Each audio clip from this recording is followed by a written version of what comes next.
And you have to, on my end, press a little button for you to have audio. So again, let me just mention, because we have just started, that we are talking about updating your handbook for 2020. So we talked about a company's handbook being one of its biggest organizational protections or its downfall.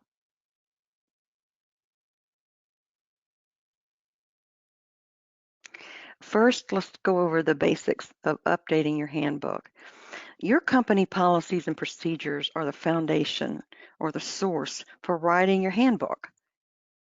You first of all have to have a policy, which is a much more detailed aspect of the handbook, or I'm sorry, of the rules and regulations for your company.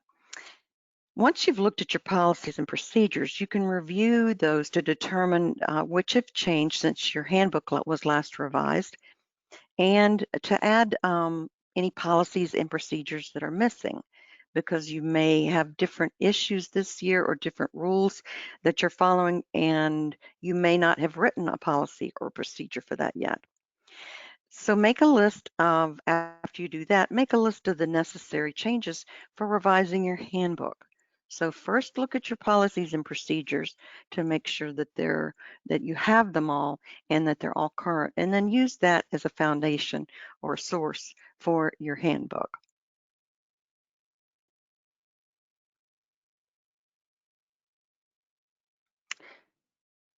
We're going to go over some things that might be state specific in the first part of this, but some of the rules that have changed over the past year are going to be incorporated in the first part of this webinar.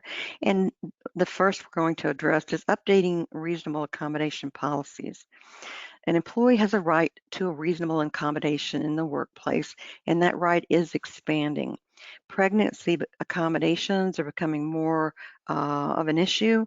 You do have to, although pregnancy is not a disability, some of the conditions surrounding it can be, like sciatica or digestive problems and things of that nature. So there may be some issues that you need to accommodate, but having a good policy on accommodations in general is very important in your handbook. There is a movement to provide reasonable accommodations to those who have been victims of domestic violence or sexual offense or stalking, to ensure that the individual has security and safety at work. That's not prominent yet, but we think that it probably will be in 2021. So there are certain states where this is very specific, and they've already had developments and have issued rules. And here's a list of those states. If you have an operation in any of these states, you do need to include additional reasonable accommodation policies that are mandated by each of these states. If after this session you need help with this, please let me know.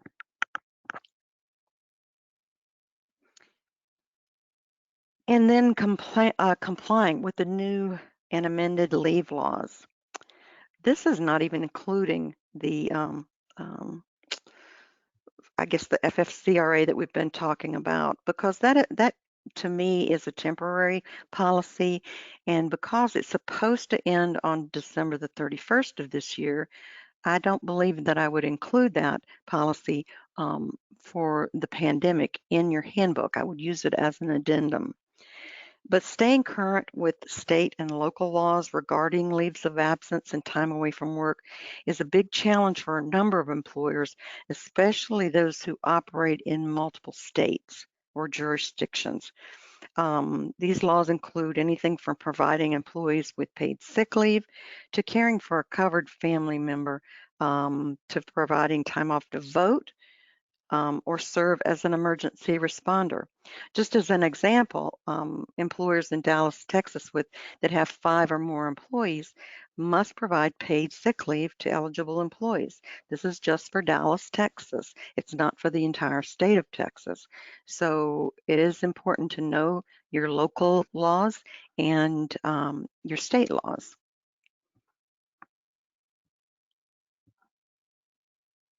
And here is a list of states.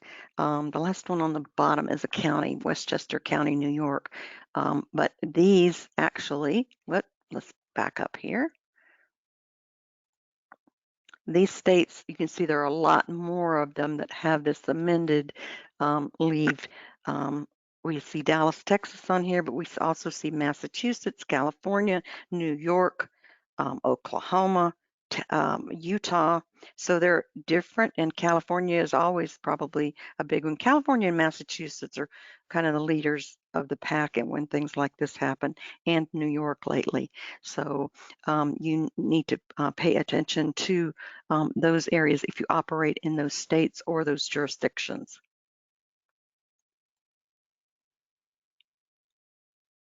You also need, because of new laws, you need to revise your safe driving policies. And you may have already done this because this rule has been in some states for a couple of years now. But the movement to ban individuals from talking or texting or using a mobile device while they're driving should be reflected in your new company policies. And I think some companies put this in even if the state doesn't require it because it is a safe driving practice. And it may be something that your insurance company requires if you have people who drive company cars or who drive their own car in the process of doing their job. So make sure you're compliant with state and local laws there. For example, in Arizona and Maine, those laws there um, require that the employee not use a mobile device while they're operating a vehicle. And this is much more limited as far as state laws right now. We've got Arizona, Arkansas, Maine, and Minnesota. I believe there may be some in the works now, but you could check your company and the states that you operate in to see what might be involved as far as the laws go. But it is a good practice to put that in your policy also and in your handbook.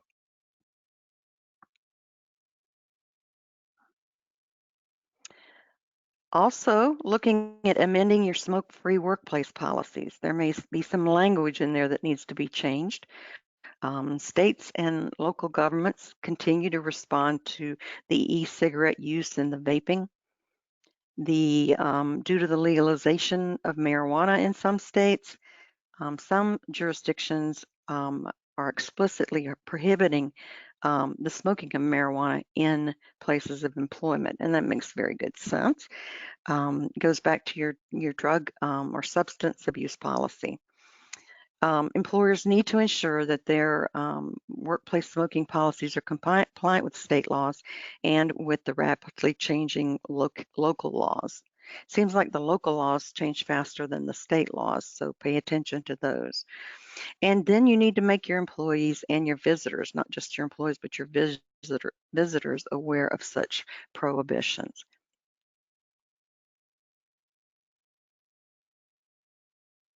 Amend your smoke-free workplace policies, and here are some of the jurisdictions that have language in them that do require an update to your handbook. I am surprised that California is not on here, so I may have to do some research. California is always on everything, but the list that I had included these 5 states.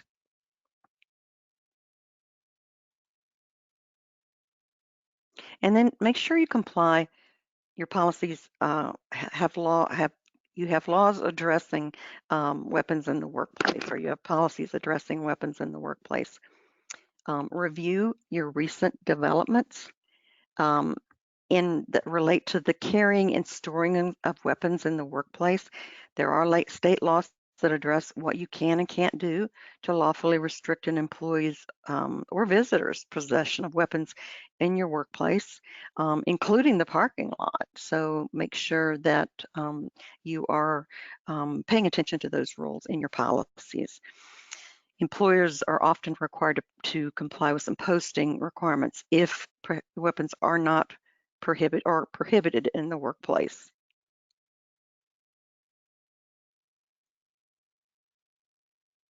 So Oklahoma and Tennessee so far have very specific laws that address weapons in the workplace.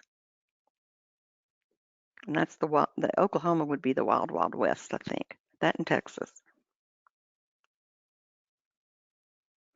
Okay, other areas of change and clarification in the handbooks that are not indicated by legislation or required by legislation that are changing throughout the communities is that there are or workplaces security policies. If your security policy should try to minimize breaches or cyber attacks with a policy that limits how data is accessed, transferred, and stored. This is a really big deal right now because of all of the cyber attacks going on. So you need to make sure that your data and your computers are protected. I know we have a very serious security policy and program in place because we're a payroll company. We have lots of information that's confidential, and there have been payroll companies that have been hacked and held ransom or data being stolen. So we have to be very careful of how we access things and what we can have on our computers. Another thing that to look at in your policies is make sure you inform your employees of proper social media conduct. With all the things that are going on in the world right now, a lot of time on Facebook or some other social media platforms, there's a lot of negative talk going on, and your employees need to know what your policy is on that kind of conduct, even if it's outside the workplace. The use of inflammatory language or discriminatory behavior outside the workplace that's about someone that works for you can be a problem that could result in a workplace lawsuit from a person internally if it creates a hostile work environment. Although it is done on the individual's Facebook page, it's about someone that works for you, and it is discriminatory or it's mean. So the fact that it might be a bullying issue is something to look into, but make sure you know what the ramifications of that kind of behavior is. And if they're presenting information about the company or its employees, there's a fine line there because the National Labor Relations Act does have limits on what you can and can't allow or what you can't allow in the workplace. So if you want more information about that, we talked about it last week or the week before on social media in these times, and you can access that webinar on our Pay Entry website. And then make sure they know their limits on accessing personal accounts at work, if they can use social media at work on your computers or if that is a no-no. Be very careful not to create issues with the National Labor Relations Act or the National Labor Relations Board. Freedom of speech is not a right in the workplace, but there are some fine lines when it comes to telling employees what they can and can't talk about. So if you want more information on that, that webinar probably would be something that you would be interested in listening to. Clarify your bring your own device policy, and that includes wearable tech like Apple Watches and other internet devices, smartwatches, so that you have a definite policy on whether they can or can't. I had working with the doctor's office that wants the employees to put those watches inside of their locker during the day because he does not want them distracted or interrupted by things that might come through on that. That is up to the company. It's just like the policy for cell phones. How do you handle that at work? Then improve your policy language regarding employee privacy in the workplace and establish clear expectations of what privacy is at work.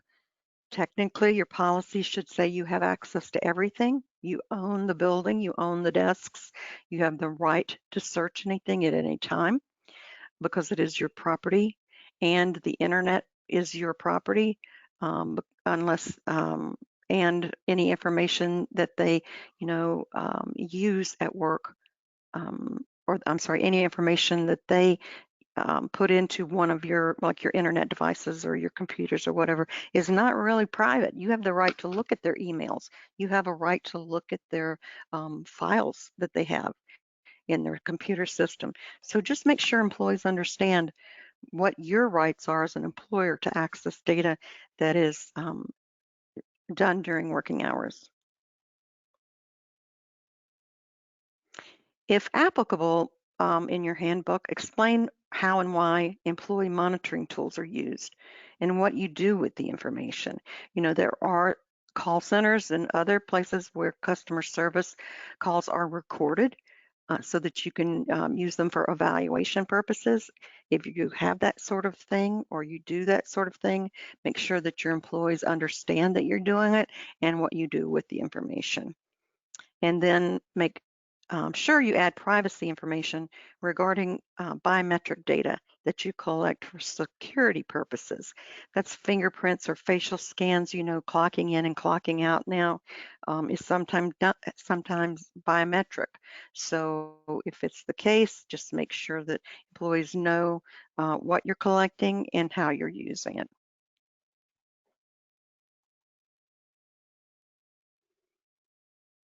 You might want to look at your policy on dress code and personal appearance. Some states now don't allow you to have restrictions on hairstyles and grooming. New York is one of those, because oftentimes it goes back to being a religious preference or a racial issue. So make sure that you are in line with your state laws and religious practices, or particularly maybe discrimination um, um, issues may enter into play when you look at your policies. So make sure that it would pass a state court if it came into play.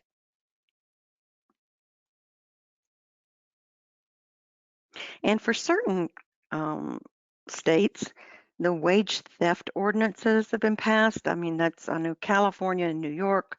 There are a number of other states, and I don't have them listed here. But wage theft is basically an employer has to provide a notice of what they're paying the employee, whether it's hourly, salaried, or whatever. And if you do not pay overtime, because if you don't pay, for all the hours worked, if you are deducting from their paycheck when they leave, when you cannot by law, by the state law, do that, then you are considered to have committed wage theft. And I can give you more information on that if you'd reach out to me. There's also the Fair Work Week and predictable scheduling ordinances that's becoming a big thing. In some states, it hasn't gone very far, but it really um, requires restaurants and places that do business like restaurants, fast food places, to give employees predictable schedules and not flying by the seat of their pants.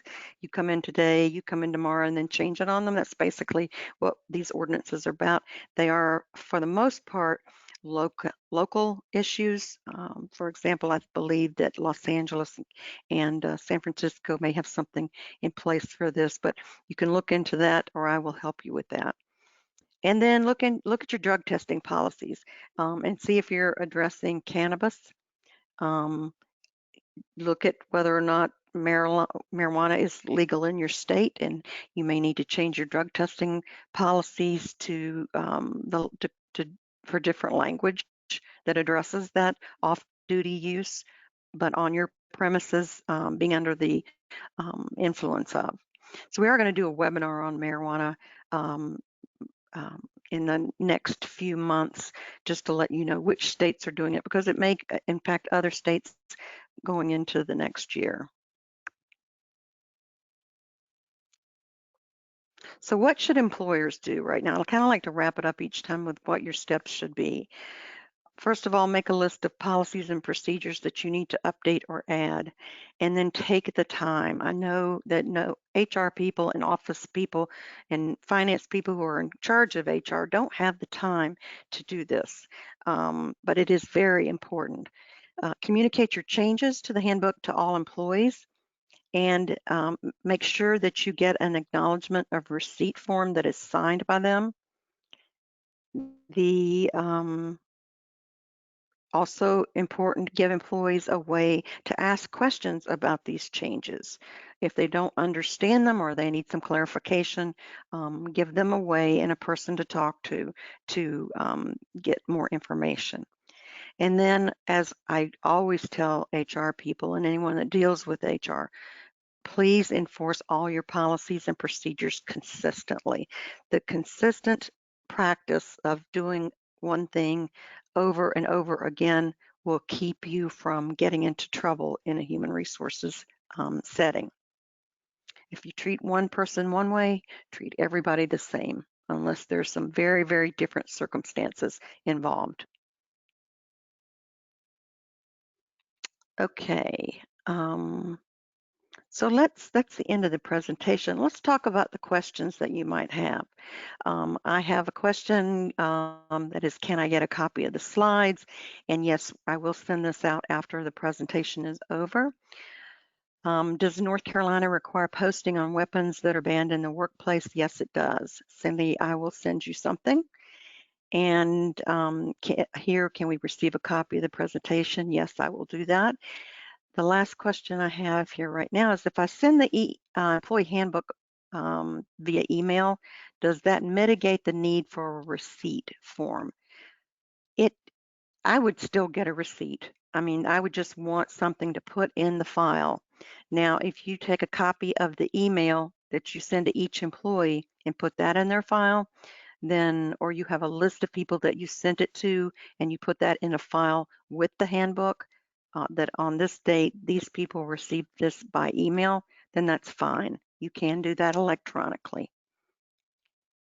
Elisa wants to know, where can I get Ohio laws? Elisa, I will make sure that I get you some updates. There is generally a website. The Department of Labor or the Wage and Hour departments in each state can give you something like that, but I will find something for you. And Patricia wants some also to get a copy of the weapons information for North Carolina. We'll make sure you do. Does anyone else have any questions?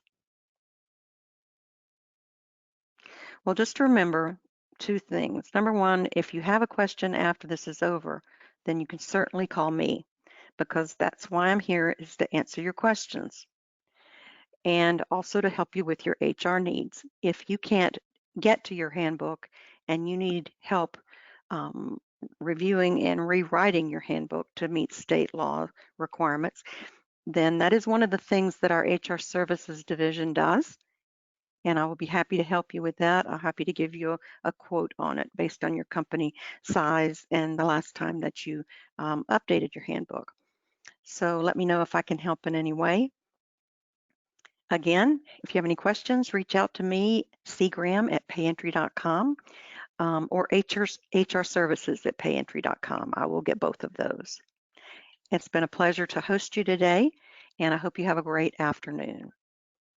Thanks for attending.